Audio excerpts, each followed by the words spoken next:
Quase todos os oponentes que Obi-Wan Kenobi enfrentou eram mais fortes, mais rápidos ou mais talentosos naturalmente do que ele. Ainda assim, ao final de sua vida, Darth Maul, Conde Dooku, General Grievous e até mesmo Anakin Skywalker haviam caído diante desse mestre Jedi. Então, o que tornava Obi-Wan diferente dos muitos outros Jedi que foram mortos por essas pessoas? Como um jovem padawan sob a tutela do mestre Jedi Qui-Gon Jinn, Obi-Wan Kenobi parecia notavelmente comum. Ele era inteligente e dedicado, mas não era um prodígio como Anakin Skywalker, que seria descoberto pouco depois. Enquanto estava sob a tutela de Qui-Gon, Obi-Wan focava na disciplina. Todos os fundamentos e bases do que ele estava aprendendo precisavam ser dominados antes que ele pudesse avançar para aprendizados mais complexos. Todos os movimentos de sabre de luz que ele praticou em seus primeiros anos se tornaram tão fluidos e sólidos que, com o tempo, podiam ser realizados apenas pelo instinto. Tudo isso foi facilitado pelo fato de Obi-Wan ser excepcionalmente sensível à força. Com uma contagem presumida de midi-chlorians em torno de 13.400 maior, até mesmo do que a de Ki-Adi-Mundi, Plo Koon e vários outros membros do Alto Conselho. Mas enquanto alguns, e na verdade muitos Jedi, simplesmente deixam seu talento natural determinar o limite de suas habilidades, Obi-Wan não desperdiçou seus dons. Essa dedicação a investir tempo e prática para buscar a perfeição permitiu que ele enfrentasse adversários que normalmente o derrotariam facilmente. Um tema que abordaremos em breve. Qui-Gon Jinn moldou profundamente os primeiros anos de Obi-Wan. O mestre de Kenobi era um Jedi não convencional, profundamente enraizado e conectado com a força viva, e disposto a confiar em seu instinto, em vez das regras que muitos outros na Ordem Jedi seguiam tão rigidamente. Característica que aprendeu com seu mestre, Conde Dooku. Suponho que, se fôssemos rastrear a linhagem de Padawans que se originou do grande Duco de Sereno, Obi-Wan poderia ser considerado seu neto Padawan, e Anakin seu bisneto Padawan.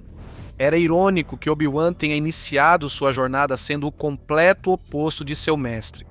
Acreditando firmemente nas regras, na estrutura e nos procedimentos dos Jedi, procurando fazer tudo exatamente como o código prescrevia.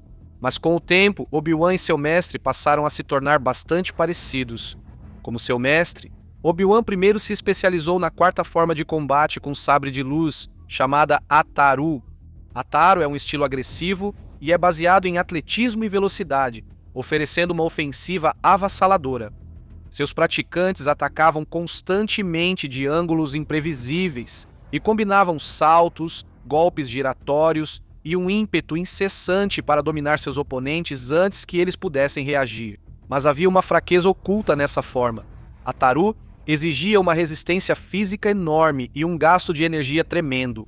Seu objetivo era terminar uma luta o mais rápido possível e não deixá-la se prolongar, e ela se destacava em confrontos curtos e explosivos.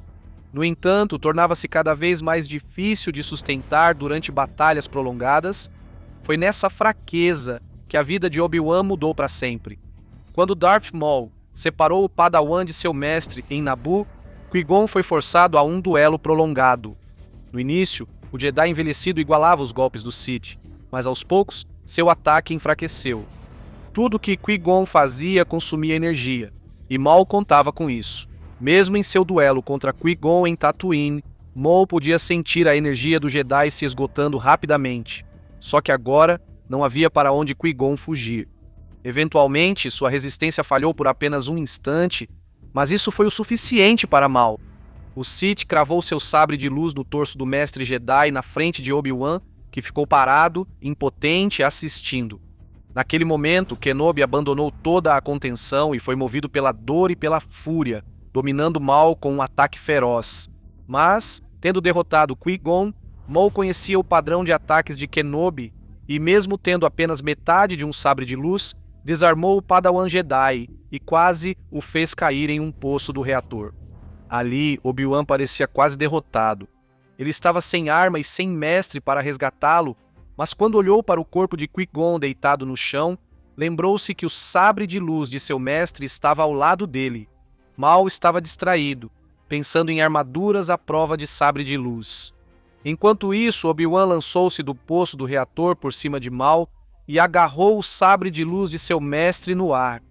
Aterrissando antes que Maul pudesse sequer compreender o que estava acontecendo, Kenobi cravou o sabre de Qui-Gon diretamente no abdômen do Sith e o fez cair para trás. Nos anos seguintes à morte de seu mestre, Obi-Wan continuou praticando a Taru e até transmitiu esses ensinamentos ao seu novo padawan, Anakin Skywalker. Mas ao mesmo tempo ele começava a dominar uma nova técnica de sabre na forma 3, Soresu. Para muitos Jedi, Soresu parecia quase entediante.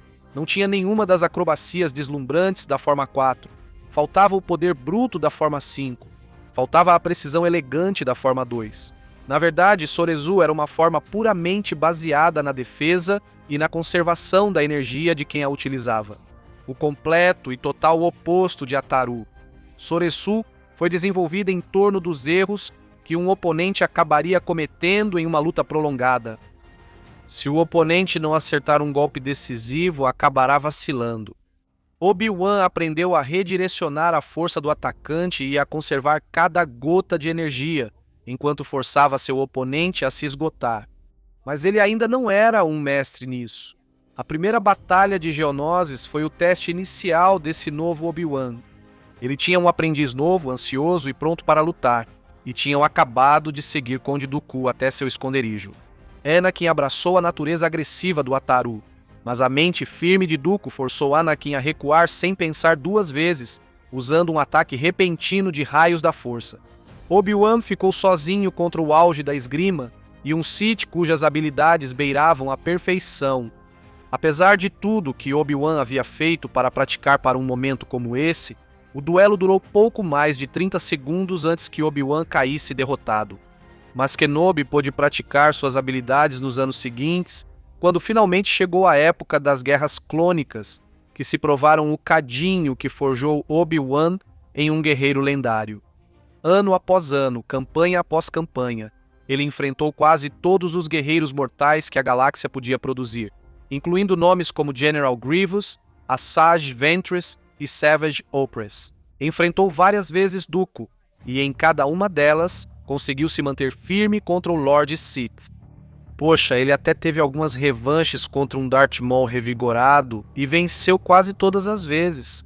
As habilidades de Obi-Wan o ajudaram a derrotar muitos outros inimigos que causaram a morte de inúmeros outros, chegando até a conquistar o respeito do próprio Palpatine. Nem mesmo exércitos inteiros de droides de batalha tiveram chance no final do conflito. Cada confronto o aprimorava, e cada duelo lhe dava mais oportunidades de conhecer seus inimigos. Isso foi especialmente verdade com a ameaça mecanizada General Grievous, que ajudou a mostrar o domínio de Obi-Wan sobre o Soresu melhor do que qualquer outro. Grievous foi projetado especificamente para sobrepujar qualquer Jedi que enfrentasse, e chegou a derrotar vários membros do Alto Conselho com relativa facilidade, mesmo quando era atacado em uma luta de 4 contra 1. Isso era agravado por seus 4 braços, que podiam empunhar um sabre de luz de forma independente, sua velocidade mecânica ofuscante e sua agressividade implacável graças ao seu ódio pelos Jedi. Contra qualquer Jedi de mentalidade ofensiva, Grievous sempre controlava o andamento da batalha e os soterrava sob uma avalanche de ataques. Obi-Wan, no entanto, recusou-se a jogar esse jogo. Cada investida furiosa que Grievous lançava era enfrentada com absoluta precisão. 4 braços não eram nada diante desse mestre Jedi. Obi-Wan quase não desperdiçava energia, e toda vez que Grievous cometia um erro, ele aproveitava cortando uma mão após a outra. Mas possivelmente o maior desafio que Obi-Wan já enfrentou foi seu antigo aprendiz e melhor amigo, Anakin Skywalker. Quando seu antigo padawan se voltou ao lado sombrio, isso destruiu Kenobi, e saber que teria que matar Anakin piorou tudo. Ele vinha treinando Anakin desde que era um garoto, ensinou tudo o que sabia e o viu crescer. Agora, depois de passarem anos como irmãos, eles eram inimigos. Felizmente, Kenobi conhecia os hábitos e o estilo de luta de Anakin. Ele sabia que as emoções de Skywalker tendiam a superar a disciplina e que seus acessos de arrogância o levavam a tentar terminar as batalhas sem pensar cuidadosamente em tudo. Mas ele sabia que Anakin era mais forte do que ele, e os ataques pesados de seu antigo padawan tinham a capacidade de quebrar sua defesa. Então, apesar de confiar em sua impecável base de Soresu para suportar a ofensiva implacável de Anakin, Kenobi sabia que não podia ser puramente defensivo. Sempre que surgiam oportunidades, ele combatia fogo com fogo, igualando a proficiência de Anakin na quinta forma de combate com sabre de luz, Xian e Gem-So. Usando a forma 5, Kenobi redirecionou a força de Anakin contra ele mesmo, e quem antes era um mestre puramente defensivo, se tornou um trem desgovernado de poder implacável. No final, a mente equilibrada de Obi-Wan, junto com suas habilidades de combate combinadas, o ajudaram a superar o recém-batizado Darth Vader em uma cena que não sai da cabeça de todo fã de Star Wars. Obi-Wan é o equivalente de Star Wars ao Omnidroid e os Incríveis. Qualquer confronto que ele enfrenta é praticamente sempre uma vitória e uma oportunidade de aprendizado. Um dos últimos duelos de Obi-Wan é talvez o mais profundo de toda a sua carreira como Jedi. Tudo o que ele aprendeu, cada momento do seu passado, culminou neste momento. Décadas depois, em Tatooine, vemos o estágio final da evolução de Kenobi. Quando Darth Maul o confronta pela última vez, algo notável acontece. Como explicado pelo dublador de Maul, Sam Witwer, Kenobi passa por cada uma de suas versões passadas. Obi-Wan passa por 3 posições de prontidão distintas antes de finalmente enfrentar o velho Lord Sith. Primeiro, Obi-Wan retorna à sua versão infantil, ativando seu sabre de luz e assumindo sua icônica guarda Soresu, que vemos ele usar durante as Guerras Clônicas. Nesse momento, ele é o General Kenobi, o renomado combatente que foi responsável pelo fim das Guerras Clônicas, de certo ponto de vista. Nesse momento, ele percebe algo sobre aquela antiga versão de si mesmo. Ele reconhece que era seu antigo eu, o Obi-Wan que lutou na guerra, o mestre Jedi endurecido pela batalha, agora como uma relíquia do passado e membro de uma ordem quase extinta. Ele sabe que a guerra e a batalha não são o caminho que deve ser seguido. Ele sabe que erros foram cometidos e agora é uma pessoa completamente nova. Ao assumir sua segunda posição, ele traz seu sabre para baixo na frente do corpo, dividindo-o e mantendo uma guarda resistente contra seu antigo adversário, lembrando como o ator que interpretou o Obi-Wan mais velho, Alec Guinness, posava. Depois de assumir essa posição, dá para ver algo mais mudar em seu olhar. Ele pensa cuidadosamente sobre o adversário que está diante dele e relembra todo o caminho de quando foi treinado ao lado de seu mestre, voltando até Qui-Gon Jinn. Ele sabe como Maul derrotou seu mestre. Ele viu isso enquanto estava preso, impotente, atrás de portas protegidas por campos de força. Agora, ele tinha a chance de acabar com tudo de uma vez por todas. Ele assume a clássica postura inicial de Ataru e leva seu sabre até a altura da orelha. E ao reconhecer essa postura, Maul percebe quais devem ser seus próprios movimentos. Ele sabia o que funcionou com o mestre de Kenobi e presumiu que, se fizesse a mesma coisa, funcionaria novamente. O duelo começa e, em 3 movimentos rápidos, o corpo de Maul entra em choque quando o sabre de luz de Kenobi termina de cortar direto pelo seu abdômen. Assim que Maul tentou atordoar Obi-Wan com o punho do seu sabre de luz, a mesma coisa que fez com Qui-Gon, Kenobi o corta ao meio e acerta diretamente o corpo do Lord Sith, quebrando sua guarda e tirando sua vida. Maul nunca entendeu o que estava vendo e só percebeu quando foi atingido pelo sabre de luz. Só então ele percebe que não estava diante de um rato do deserto. Era um mestre Jedi no posto mais importante da galáxia. Ele estava protegendo aquele que ajudaria a trazer equilíbrio à força, e a lição aprendida em Naboo finalmente fechou o ciclo.